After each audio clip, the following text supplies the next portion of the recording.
여호와의 영광을 노래합시다. 모든 것이 잘 될 것입니다. 1995년 11월 26일 중산마을 상가 2층 작은 공간에서 첫 예배를 드렸던 그 감격과 설레임을 아직도 마음 한구석에 담아두고 있습니다. 오늘은 예수양교회가 세워진 지 23년 되는 날입니다. 23년 동안 하나님께서 우리 교회를 돌봐주신 그 은혜와 사랑과 그 은총에 감사와 찬양과 영광을 돌립니다. 교회가 처음 세워질 때부터 지금까지 함께 교회를 지켜주신 몇 분이 계시는데 그분들께도 진심으로 고맙게 생각합니다. 이곳 식사동에 성전이 건축될 때 헝그리 정신으로 눈물 뿌리면서 기도했던, 그렇게 건축에 동참해 주셨던 우리 성도들에게도 진심으로 고맙게 생각합니다. 이곳에 성전이 세워지고 오늘까지 교회를 사랑하고 하나님 이곳까지 인도해 주신 것으로 믿고 못난 종을 믿고 따라 주셔서 함께 교회를 세우시는 우리 모든 성도님들께 진심으로 감사를 드립니다. 교회가 성장할 때 성도들은 기쁘고 목사는 목회의 보람을 느낍니다. 그러나 가장 중요한 것은 하나님이 기뻐하시는 것입니다. 교목을 그만두고 목회를 시작하려고 했던 가장 중요한 이유 한 가지를 얘기하자면 또 하나의 교회가 아니라 하나님이 기뻐하시는 교회를 세우고 싶었던 것입니다. 우리 예수양교회의 존재 목적은 하나님을 기쁘시게 하는 것입니다. 교회가 성장하고 또 주변에 있는 사람들이 칭찬하고 사람들이 놀란 걸 보고 기뻐하고 놀라는 것보다 우리 하나님이 그것을 기뻐하시지 않는다면 그것이 무슨 의미가 있겠습니까? 하나님 우리를 지으시고 부르신 목적은 우리를 통해서 영광을 받기 위해서입니다. 우리가 하나님 앞에 영광을 돌릴 때 하나님은 가장 기뻐하십니다. 하나님께 영광을 돌리는 하이라이트는 오늘 우리가 지금 드리고 있는 이 예배입니다. 예배는 하나님을 기쁘시게 하고 하나님께 영광을 돌리는 것이지만 또한 예배자에게도 예배는 하나님을 찬양하고 하나님 앞에 영광을 돌릴 때 가장 기쁜 것입니다. 한 번밖에 없는 인생, 내가 원하는 인생을 살고 싶어서 내가 기뻐하는 일에만 힘쓰게 되면 우리가 그리스도 앞에 심판대 앞에 서게 된 날 아무것도 내어놓을 것이 없습니다. 그리스도의 심판대 앞에 서게 될 때는 내가 행한 것 가운데서, 내가 이 땅을 살아낸 것 가운데서 하나님을 기쁘시게 한 것 외에는 아무것도 소용이 없는 것입니다. 우리 성도들이 예배에 대한 책임과 부담을 느끼기보다는 예배에 대한 사모와 갈증이 있었으면 좋겠습니다. 예배를 기뻐하시고 하나님을 찬양하는 것을 즐겼으면 좋겠습니다. 하나님의 은혜와 사랑이 우리의 심장 속에 들어와 가슴 뛰는 예배를 드렸으면 좋겠습니다. 예배는 여호와를 경외하는 것입니다.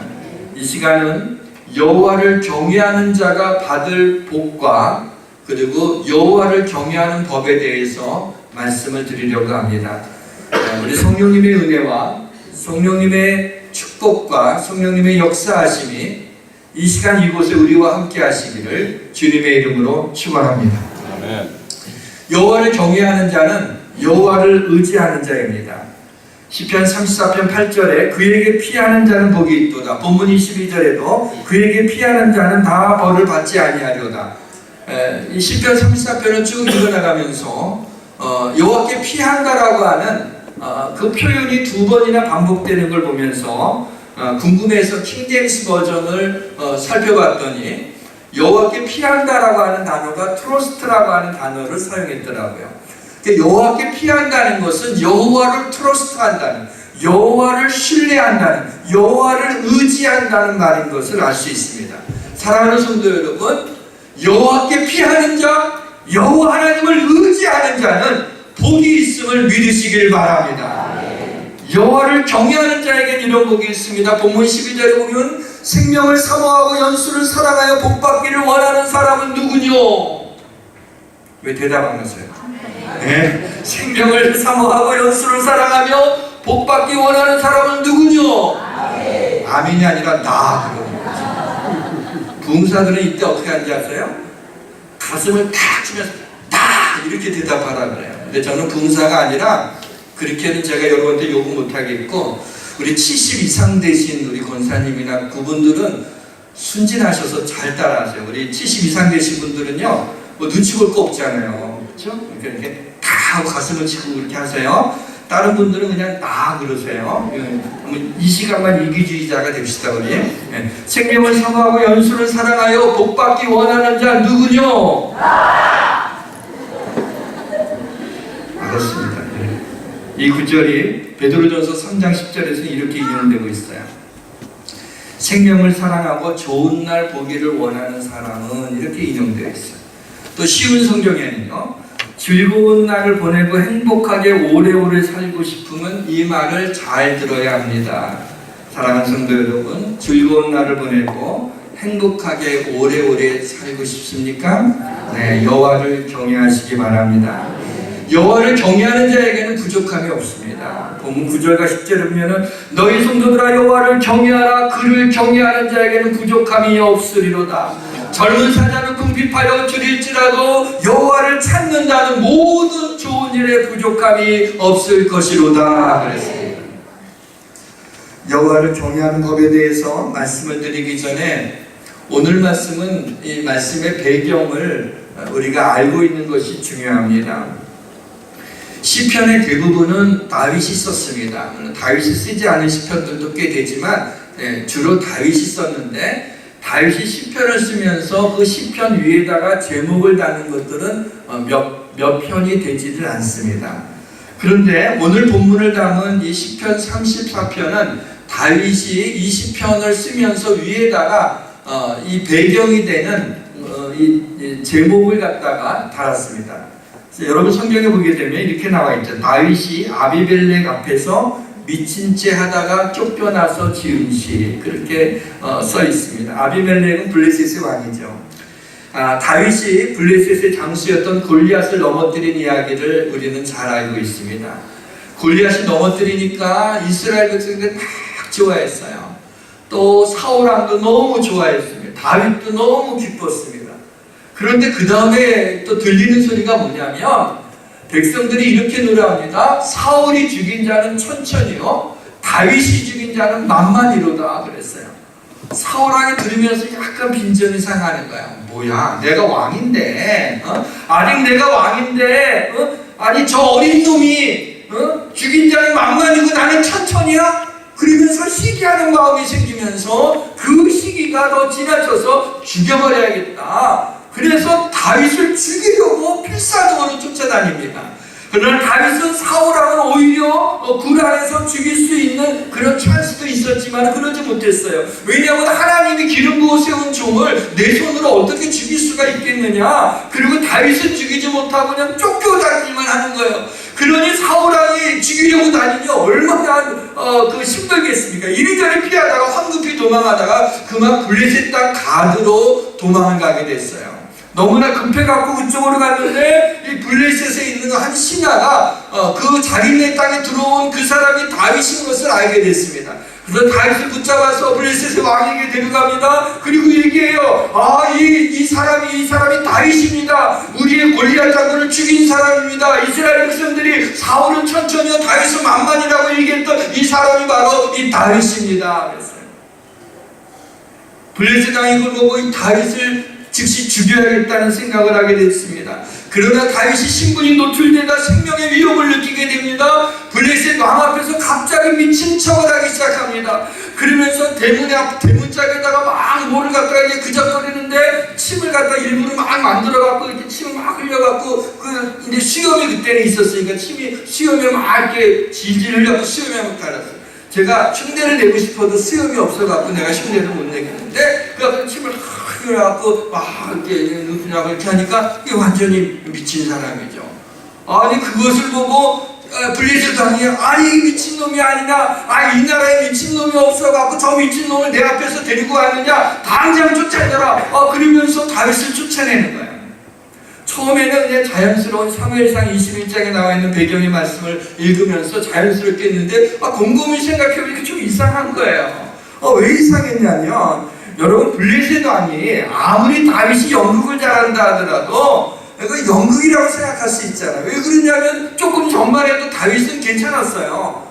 자기 신분이 노출이 안 됐을 때에는 정상적으로 이렇게 와 있다가 이놈이 바로 다윗입니다 그럴 때 그때부터 다윗이 하고 이제 미쳐서 이렇게 하니까 이제 죽지 않으려고 했다는 것을 웬만한 사람 같으면 정말 왕 같은 어떤 그런 자리에 있는 사람들은 그걸 금방 간파할 수가 있는 거죠. 그것을 알 수 있었어요. 충분히 의심할 만한 상황이에요. 신하가 다윗이라고 얘기했으니까는 다윗이 아닌가라고 의심할 만한 상황이고, 적어도 미친놈이라고 생각하더라도 이제 가두는 것이 그것이 순리였겠지만은 그걸 쫓아낸 것을 보면서 저는 이 가운데 하나님의 역사가 있지 않나. 그리고 이제 뒤에 부분에 나오지만 그게 하나님의 역사라고 하는 것을 다윗의 기도 가운데서 분명히 알 수 있는 장면들이 나옵니다. 바로 이때 다윗이 쫓겨나서 아둘람 굴로 도망을 가면서 지은 시가 바로 오늘 시편 34편인 겁니다. 이 시편 34편이 놀랍게도 1절에서 3절에 이렇게 기록되어 있어요. 여러분 믿음으로 함께 우리 고백을 할 텐데, 제가 읽으시라고 말씀을 드리지 않고 믿음으로 고백하라고 말씀드렸어요. 왜냐하면 이 1절에서 3절까지의 이 고백은 우리 믿는 사람들이 천국문 앞에서 누구나 하나님 앞에 찬양을 돌릴 이 고백이기 때문에 그와 같은 천국문 앞에서 이 찬양을 하나님 앞에 돌리는 마음으로 우리 1절에서 3절을 우리 같이 한번 고백해 보도록 하겠습니다. 함께 고백합니다. 내가 여호와를 항상 송축하며 내 입술로 항상 주를 찬양하리이다. 내 영혼이 여호와를 자랑하리니 곤관자들의 이를 듣고 기뻐하리로다. 나와 함께 여호와를 광대하시다며 그의 함께 그의 이름을 높이세. 아멘. 다윗이 미친 척하다가 쫓겨나면서 지은 시인데요. 지금 다윗이 여호와를 송축할 때입니까? 비참해서 죽고 싶을 때 아닌가요? 사울왕의 사위가 되고 총애를 받으며 온 백성들이 다윗을 만만이라고 그렇게 이끌고 다윗이 나가 용맹한 다윗이 싸우기만 하게 되면 승리하게 되는, 그야말로 한참은 아주 업되어 있는, 그냥 모든 사람들이 와 하게 되고 다윗이 이제 하나님이 자기를 세워주실 거라는 것을 느끼고 있었던 이 다윗.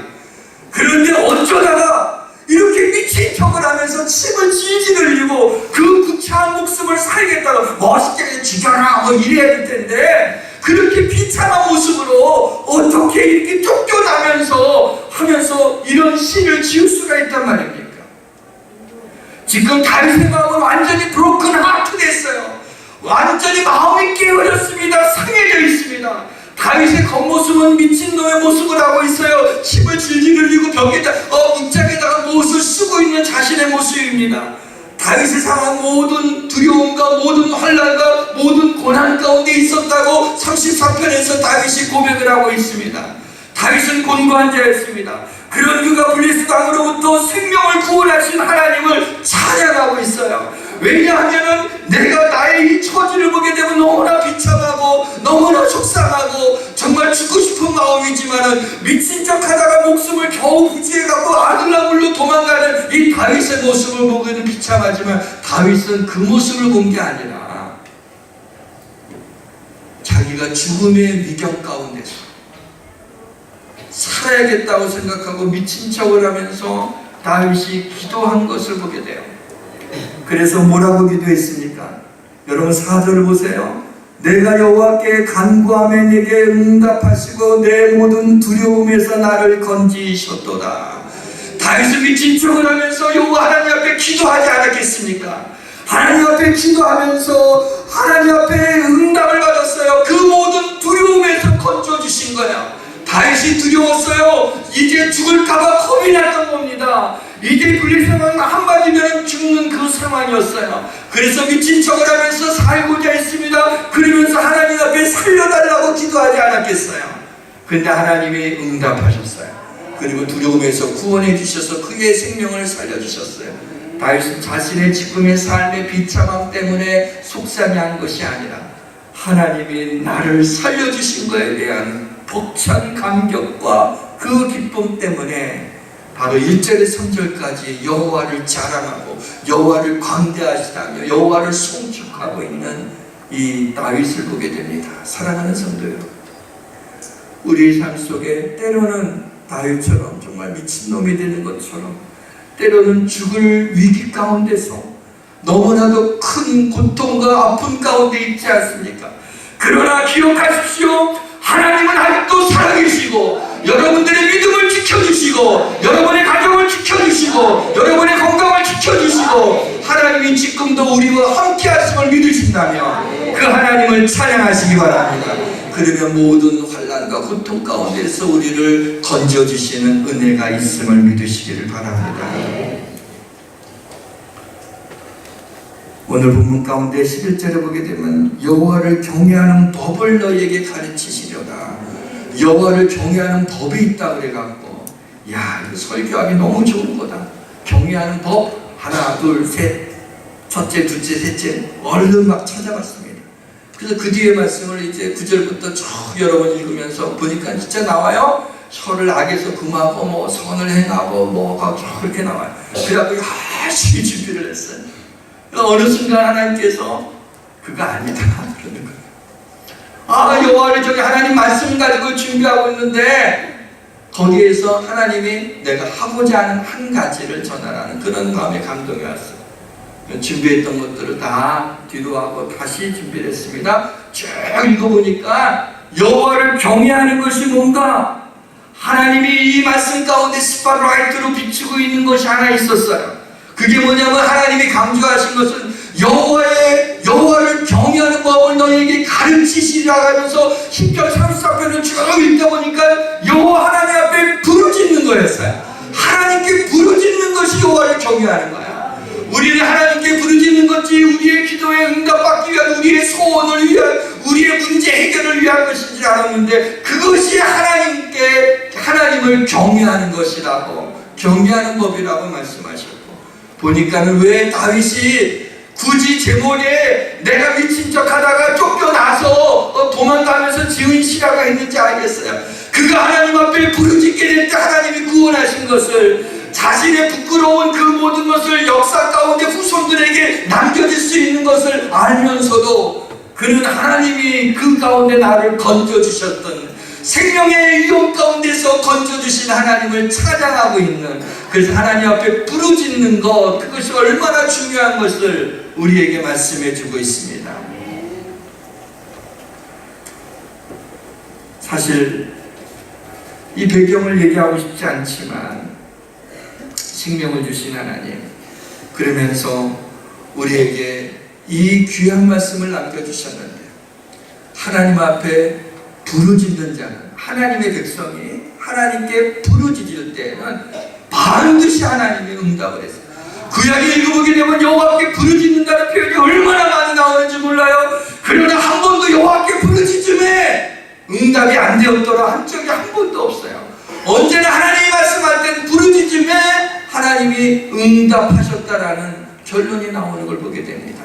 이번에 예난거래 번제 가운데서 하나님 앞에 부르짖을 때 기도 응답을 받았다는 몇 분의 이야기를 들었어요. 저는 여러분들이 이 예난거래 번제를 통하여 하나님 앞에 부르짖었던 여러분의 모든 기도에 하나님이 언제 어떻게 응답하실지 모르지만 가장 좋은 곳으로 응답해 주신다는 것을 확신합니다. 다윗은 자신을 곤고한 자라고 했어요. 시편 34편 6절에 보니까 이 곤고한 자가 부르짖음에 여호와께서 들으시고 그의 모든 환난에서 구원하셨도다. 그래서 이 곤고한 자를 RSV 영어 성경에 보니까 This poor man, 이 곤고한 자는 poor man이에요. 가난하다는 얘기가 아니에요. 뭐냐면 몸과 마음과 처지가 가난하고 자기가 자신에게 아무것도 의지할 수 없는 상태, 도저히 자기의 생명이 자기에게 달려있지 않은 상태, 그게 바로 곤고한 자예요. 우리의 삶이 곤고하다는 것은 뭐냐면 내 힘으로 뭘 할 수 있을 때가 아닙니다. 하나님이 도와주시지 않으면, 하나님이 함께 하시지 않으면, 하나님이 은혜를 베풀어 주시지 않으면 아무것도 할 수 없다고 고백하는 자, 그게 바로 곤고한 자입니다. 그러나 이 곤고한 자가 부르짖을 때 여호와께서 들으시고 우리의 귀를 만드신 하나님이 듣지 못하시겠습니까?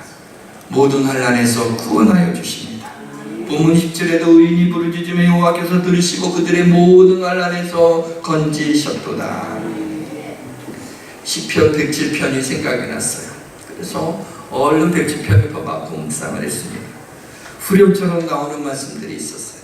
그들이 사막 광야에서 방황하며 거주할 성읍을 찾지 못하고 줄이고 목이 말라 그들의 영혼이 그들 안에서 피곤하였도다. 이에 그들이 근심 중에 여호와께 부르짖으매 그들의 고통에서 건져주시고 바른 길로 인도하사 거주할 성읍을 찾게 하셨도다. 여호와의 인자하심과 인생에 행하신 기이한 일로 인하여 그를 찬송할지어다. 그가 사모하는 영혼에게 만족하며 줄인 영혼에게 좋은 것으로 채워주시로다. 아멘. 아멘입니까? 아멘. 사랑하는 성도 여러분, 지금 방황하시는 분이 있습니까? 줄이고 목말라 영혼이 피곤하신 분이 있습니까? 지금 근심이 있는 분이 있습니까? 근심이 있으면 근심 중에 여호와께 부르짖으시길 바랍니다. 고통에서 우리를 건져주실 뿐만 아니라 거주할 성읍에 이르게 하시고 줄인 것을 좋은 것으로 채워주심을 믿으시길 주의 이름으로 축원합니다. 사람의 흑암과 사망의 그늘에 앉으며 곤고와 쇠사슬에 매임은 하나님의 말씀을 거역하며 지존자의 뜻을 멸시하미로다. 그러므로 그가 고통을 주어 그들의 마음을 겸손하게 하셨으니 그들이 엎드러져도 돕는 자가 없었도다. 이에 그들이 그 환난 중에 여호와께 부르짖으매 그들의 고통에서 구원하시되 흑암과 사망의 그늘에서 인도하시고 그들의 얼거맨 줄을 끊으셨도다. 여호와의 인자하심과 인생에 행하신 기적으로 말미암아 그를 찬송하리로다. 그가 그의 말씀을 보내어 그들을 고치시고 위험한 지경에서 건지셨도다. 감사제를 드리며 노래하여 그가 행하신 일을 선포할지어다. 아멘. 아멘이십니까? 아멘. 사랑하는 성도 여러분, 지금 흑암과 사망의 그늘에 계신 분이 있습니까? 곤고와 쇠사슬에 매여 있는 분이 계십니까? 그 환난 중에 여호와께 부르짖으면 환난에서 고통에서 구원하여 주실 것입니다. 흑암의 사망과 그늘에 앉아 있다면 빛과 생명으로 하나님이 반드시 인도하여 주실 것입니다. 우리를 얽어맸던 곤고와 쇠사슬의 사슬을 우리 하나님께서 끊어주실 줄 믿으시기를 바랍니다. 여호와께서 명령하신즉 광풍이 일어나 바다 물결을 일으키는도다. 그들이 하늘로 솟구쳤다가 깊은 곳으로 내려가니 그 위험 때문에 그들의 영혼이 녹는도다. 그들이 이리저리 구르며 취한 자같이 비틀거리니 그들의 모든 지각이 혼돈 속에 빠지는도다. 이에 그들이 그 고통 때문에 여호와께 부르짖으매 그 고통 때문에 낙심한 게 아니라 그 고통 때문에 여호와께 부르짖으매 그가 그들의 고통에서 그들을 인도하여 내시고 광풍을 고요하게 하시고 물결을 잔잔하게 하시는도다. 여호와의 인자하심과 인생에 행하신 기적으로 말미암아 그를 찬송하리로다. 그들이 평온함으로 말미암아 기뻐하는 중에 여호와께서 그들이 바라는 항구로 인도하시는도다. 아멘. 아멘이십니까? 사랑하는 성도 여러분, 지금의 여러분의 삶에 광풍이 일어나 영혼이 녹는 것 같은 위험에 처한 분이 계십니까? 취한 자같이 비틀거리고 혼돈 속에 빠져있는 분이 있습니까? 그 고통 때문에 여러분이 여호와께 부르짖으면 광풍을 고요하게 하실 것입니다. 물결을 잔잔하게 하실 것입니다. 평온한 가운데 여러분이 바라는 항구로 인도해 주실 것을 믿으시길 주의 이름으로 축원합니다. 여호와께 고통 가운데 환난 가운데 고난 가운데 부르짖는 것은 그것이 바로 여호와를 경외하는 것입니다. 여러분, 우리의 자녀가 힘들고 어려워요. 그런데 엄마 아빠가 내 얘기 듣고 속상해할까봐 얘기하지 않고 너무 고통 가운데 너무 힘들어서 짜부라져 있어요. 그 엄마 아빠가 그이고 다행이다. 야, 그거 나한테 얘기해갖고 야, 나도 어떻게 못하는데 너 잘 그랬다. 야, 지나가서 말해서 고맙다. 그런 부모가 있어요. 왜 얘기 안 했니? 그렇게 힘들면 얘기를 해야지. 왜 엄마한테 왜 아빠한테 얘기 안 했어? 이놈의 자식아, 너 그러면 되니? 속상하지 않겠어요? 때로는 육신의 부모가 능력이 없어서 자녀들이 어떻게 얘기 못할 수 있어요. 그러나 우리 하나님 아버지는 전능하신 분 아닙니까? 능력이 하나님이신데 하나님이 못하실 것이 뭐가 있겠어요? 생명을 주시고 생명을 거둬가시고 죽은 자를 다시 살리시는 그 하나님 앞에 여러분이 고통 가운데, 때로는 이런 위경 가운데, 환난 가운데, 어려움 가운데 있을 때, 다윗처럼 때로는 미친 척을 해야지 살 수 있는 상황 가운데서도 다윗이 그 가운데 미친 척을 하며 하나님 앞에 부르짖을 때 하나님이 그 모든 두려움에서 건져주시며 블레셋 왕의 마음을 갖다가 획가닥 만들어서 쫓아내게 하셔서 생명을 구원하신 하나님의 역사를 보지 않습니까? 그 하나님을 찬양해야 되지 않겠습니까? 여러분들이 어떤 가운데 있다 할지라도 하나님은 살아계십니다. 하나님이 안 돌아가셨어요. 여러분을 지켜주실 겁니다. 아무리 고통스럽고 힘들더라도 여러분이 믿음이 아직도 남아있다면 하나님이 여러분의 건강을 지켜주시고 여러분의 가정을 지켜주시고 여러분의 사업을 지켜주실 것입니다. 뿐만 아니라 복을 내려 주실 것입니다. 사랑하는 성도들, 하나님 앞에 부르짖는 것, 이것이 우리에게도 말할 수 없는 큰 축복이지만 그것이 하나님을 경외한 것인 줄 알고, 다른 것을 몰라도 이번 한 주간 동안 지내면서 우리가 힘들고 어려울 때마다 여호와를 경외하는 것이 내가 찬양을 하지 못해도 하나님 앞에 부르짖음으로 말미암아 여러분이 가지고 있는 모든 쇠사슬과 권고의 모든 매임에서 끊어지게 하시고 여러분의 광풍을 잔잔하게 하시는 하나님의 은혜가 우리 가운데 임하기를 주의 이름으로 축원합니다. 오늘은 찬양을 하지 않습니다. 우리가 함께 1, 2분 동안 오늘 말씀을 들으며 하나님, 내 마음에 내 삶 속에 이러한 고난이 있습니다. 이런 환난이 있습니다. 내 마음에 비틀거리고 있습니다. 하나님이 나를 긍휼히 여겨주셔서 다윗이 미친 척하며 생명을 보호해 주신 것처럼 하나님 나를 지켜주옵소서. 여러분 가운데 아무 염려도 없고 아무런 기도거리도 없으면 기도하지 마십시오. 그러나 여러분, 하나님의 도움이 필요한 분이 있으면 1분 동안 기도하고 제가 기도하고 마치겠습니다. 우리 합심해서 함께 기도하겠습니다. 할렐루야. 하나님 아버지의 은혜와 사랑을 감사합니다. 아버지 하나님이여, 이 시간에 하나님 앞에 고백하고 간구합니다. 아버지 하나님이여, 우리의 삶에 강풍이 일어나 영원히 녹는 것 같은 위험에 처한 분들이 있습니다. 지하자같이 비틀거리고 혼돈 속에 빠져있는 분들이 있습니다. 그 고통 때문에 하나님 앞에 부르짖습니다. 강풍을 고요하게 하여 주옵소서. 아버지, 물결을 잔잔하게 하시고 우리 성도들이 바라는 소원의 함으로 인도해 주시기를 간절히 바라고 나옵니다. 여호와 아버지 하나님이여, 그강과 사막에 그늘에 앉아있는 분들이 있습니다. 분부와 쇠사슬에 매여있는 분들이 있습니다. 환난 중에 여호와께 부르짖게 하여 주옵소서. 그강과 사막의 그늘에서 빛과 생명을 인도하여 주시고 우리를 은혜했던 분부와 쇠사슬의 줄을 아버지 끊어 주시옵소서. 할렐루야. 사랑의 아버지 하나님 감사합니다. 우리 하나님께서 방황하며 거주할 성읍을 찾지 못하고 줄인 영혼들이 있사오니 아버지, 근심 중에 여호와께 부르짖는데 거주할 성읍에 이르게 하시고 줄인 영혼에게 좋은 것으로 채워주시기를 원하옵나이다. 아버지, 우리 기도에 응답하여 주옵소서. 함께하여 주옵소서.